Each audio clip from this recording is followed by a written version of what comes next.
नमस्कार साथियों, आप लोगों का बहुत बहुत स्वागत है आपके अपने YouTube चैनल प्रेरणा स्टडी सेंटर में। तो हम लोग प्रश्नावली 1.5 को सॉल्व करते हुए उसका क्वेश्चन नंबर 3 तक सॉल्व कर चुके थे।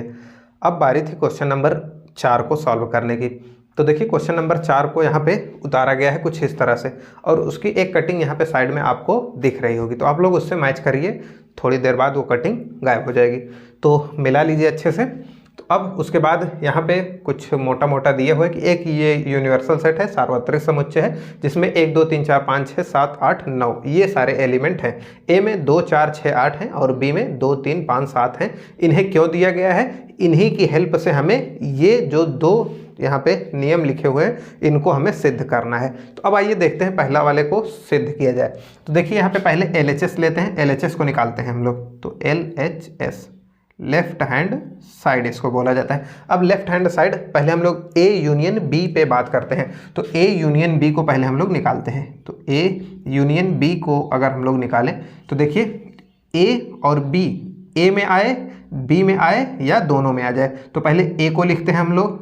इसको निकालने के लिए A के सारे एलिमेंट को पहले लिख लेते हैं। तो 2 4 6 और 8 है। अब उसके बाद B के एलिमेंट को लिखेंगे, लेकिन जो आ चुका है उन्हें नहीं लिखेंगे।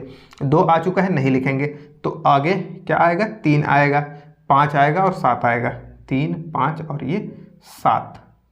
अब इनका कॉम्प्लीमेंट हम निकालें, यानी कि अगर हम लोग A यूनियन B का कॉम्प्लीमेंट निकालें, यानी कि ये सारे एलिमेंट इस वाले से कंपेयर करेंगे, इसमें आने चाहिए लेकिन ये एलिमेंट को छोड़कर। तो देखिए 2 नहीं आएगा, 2 को हटा देते हैं, 4 को हटा देते हैं, 6 को हटा देते हैं, 8 को हटा देते हैं, 3 5 7 को भी हटा देते हैं, 3 5 और ये 7 को भी हटा दिए। बचे क्या अपने पास? तो बचा 1 और यहाँ से बचा 9। तो ये जो वैल्यू आई यहाँ पे 1 और 9 इसमें एलिमेंट आए। अब उसके बाद बात की जाए A का कॉम्प्लीमेंट और B का। तो अब ये तो था LHS, यहाँ से निकल गया। अब उसके बाद बात करें हम लोग RHS निकाल रहे हैं। तो RHS हम लोग निकालते हैं। तो RHS देखिए, तो पहले हम लोग RHS के लिए क्या करेंगे? A कॉम्प्लीमेंट निकालेंगे। तो A में ना आए और U में आए। तो A में ना आए, 2 नहीं आएगा, 4 नहीं आएगा, 6 नहीं आएगा, 8 नहीं आएगा। तो ये 2 और 4 को क्रॉस कर 2 4 6 8 यही नहीं आएंगे। बाकी जो बच रहे हैं वो सारे के सारे आएंगे। कौन कौन से आएंगे? तो यहाँ से आ रहा है 1 आएगा, 3 आएगा, 5 आएगा, 7 आएगा और 9 आएगा। तो 1 3 5 7 9 ये इतने एलिमेंट आए। और बात की जाए अगर B कॉम्प्लीमेंट की, तो यहाँ पे B कॉम्प्लीमेंट अगर हम लोग निकालें, क्योंकि हमें B कॉम्प्लीमेंट की ज़रूरत है। तो B में ना आए, U में आए। तो 2 3 5 7 ये B वाले को हटाएंगे। 2 3 इनको अभी क्रॉस हटाते हैं। तो ये 2 ना आए, 3 ना आए, 5 ना आए, 7 ना आए। 2 3 5 7 ये नहीं आएंगे। तो आया क्या क्या? तो यहाँ पे B में कौन कौन से आ रहे हैं? तो देखिए 1 4 और यहाँ से 6 8 9, 6 8 और ये 9 ये इतने एलिमेंट आ रहे हैं। अब इन दोनों का हमें क्या लेना है? इंटरसेक्शन। इंटरसेक्शन क्या होता है? जो दोनों में कॉमन हो। तो दोनों में 1 है, इसमें कहीं पे यहाँ पे 3 है, यहाँ नहीं है, 5 नहीं है, 7 नहीं है, 9 है। तो अगर इन दोनों का अगर हम लोग कॉम्प्लीमेंट इंटरसेक्शन निकालेंगे, यानी इंटरसेक्शन यानी कि जिसे प्रतिच्छेदन भी कहा जाता है, तो A B का जो इंटरसेक्शन है उसको हम लोग निकालेंगे। तो जो दोनों में कॉमन हो, कौन कौन से कॉमन है? तो 1 कॉमन है और 9 कॉमन है। अब गौर से आप लोग जब देखेंगे तो ये और ये देखिए दोनों बराबर आ रहा है, यानी कि LHS बराबर RHS आ रहा है। तो हम लोग इसको लिखेंगे LHS बराबर RHS। ये हो जाता है सिद्ध। तो यही हमें सिद्ध करने के लिए कहा गया था। बेसिकली ये हम लोग वेन डायग्राम से ज़्यादा आसानी से सिद्ध कर सकते थे। यहाँ पे हमें एक उदाहरण दे दिया गया था, तो ये भी आसानी से ही सॉल्व हो जाता है।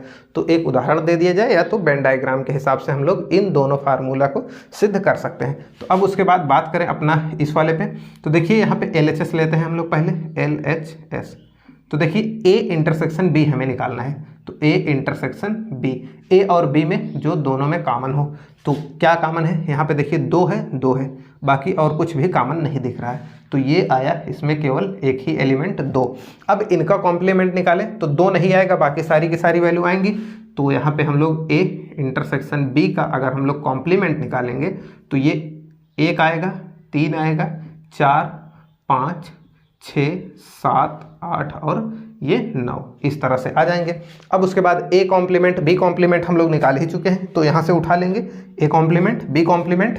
तो अगर हम लोग ए कॉम्प्लीमेंट और यूनियन निकालें बी कॉम्प्लीमेंट का, तो यूनियन के लिए पहले हम लोग ए कॉम्प्लीमेंट पूरा लिख लेंगे। तो ए कॉम्प्लीमेंट को हम लोग पूरा लिख लेते हैं। तो 1, 3, 5, 7, 9, 1, 3, 5, 7 और 9 ये आ गया। 1, 3, 5, 7, 9। अब उसमें से देखिए एक बार आ चुका है, नहीं आएगा। 4 अभी नहीं आया था, 4 लिखेंगे हम लोग, 4 लिख लिया। 6 अभी नहीं आया था, 6 लिखेंगे हम लोग। और उसके बाद 8 नहीं आया है, 8 को लिखेंगे हम लोग। बाकी सारे के सारे एलिमेंट आ चुके हैं। तो अब देखिए इसमें तो केवल आप लोग देखेंगे, अगर इनको हम लोग क्रम से लगाएं तो चाहे तो आप लोग क्रम से लगा लीजिए। 1, 3 है, 4 भी यहाँ पे है, 5 यहाँ पे है, 6 यहाँ पे है, 7 यहाँ पे है, 8 यहाँ पे है और 9 यहाँ पे है। तो ये जब क्रम इनका हम लोग सही करते हैं तो आप लोग देख सकते हैं इसमें 2 नहीं आ रहा है और इसमें भी 2 नहीं आ रहा, बाकी सारे के तो ये और ये दोनों बराबर आ रहे हैं। तो यहाँ पे एक बार कॉम्प्लीमेंट ए कॉम्प्लीमेंट और बी कॉम्प्लीमेंट निकाला गया था, इसीलिए हमने नहीं निकाला। अगर आपसे केवल इतना पूछा जाए तो आप लोग ये ए कॉम्प्लीमेंट और बी कॉम्प्लीमेंट निकाल कर दिखा देंगे। तो यहाँ से ये LHS बराबर RHS सिद्ध हो जाता है। LHS बराबर RHS।